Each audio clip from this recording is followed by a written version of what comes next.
Putra, Bagaimana, Mem? bisa minta tolong? Apa itu, Mem? Tolong jelaskan urutan peristiwa air tanah. Yang tentang perubahan lingkungan, subtema 2? Iya.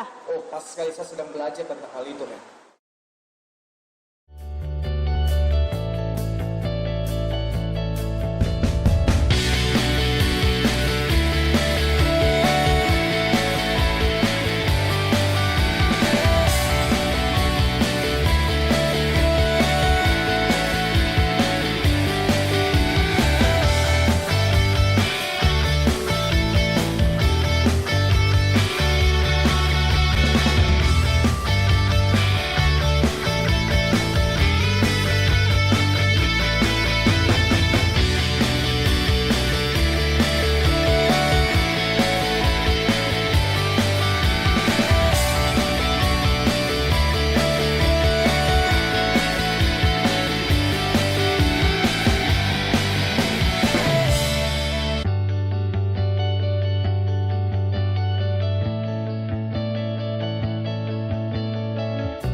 Dalam bacaan non-fiksi air tanah, kita bisa mengurutkan peristiwanya menggunakan peta pikiran. Contohnya seperti di papan ini. Tapi sebelum membuat peta pikiran, yang pastinya kalian harus membaca bacaan tersebut secara keseluruhan. Jika sudah, mari kita mulai membentuknya dalam peta pikiran dan kita bisa menggunakan kalimat adik Simba. Kalian pasti ingat dan pasti tahu itu.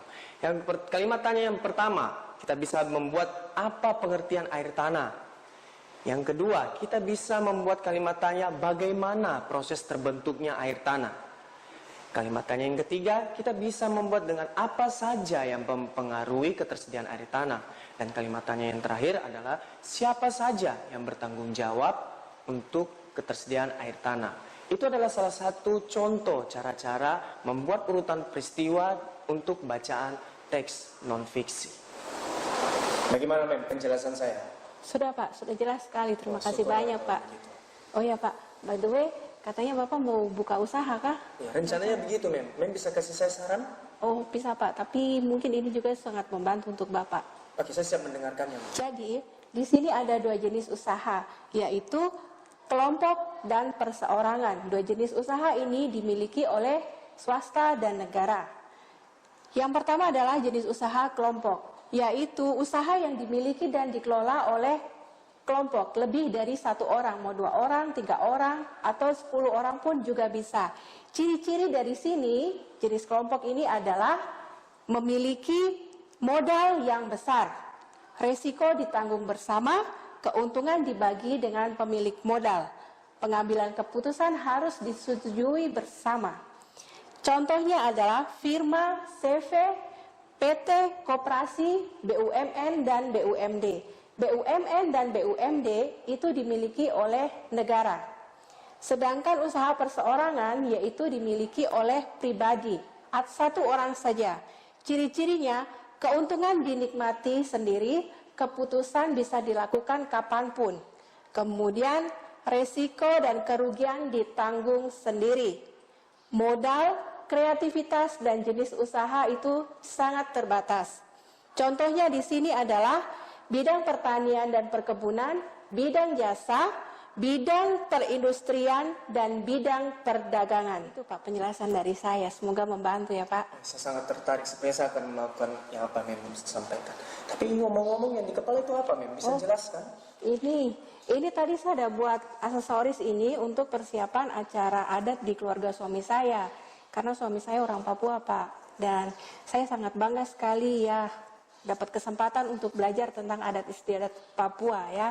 Ini saya bikin sendiri Pak, bagus toh? Bagus. Nah, saya juga sangat senang sekali dengan budaya di sini. Saya dapat belajar dan saya yang pasti, saya tidak sukuisme Pak. Saya tidak membanggakan suku saya yang paling terbaik. Tapi saya senang saya bisa belajar dengan semua suku yang ada di Indonesia ini Pak. Jadi, Semoga penjelasan video materi tentang perubahan lingkungan subtema 2 dapat membantu kalian belajar di rumah. see you!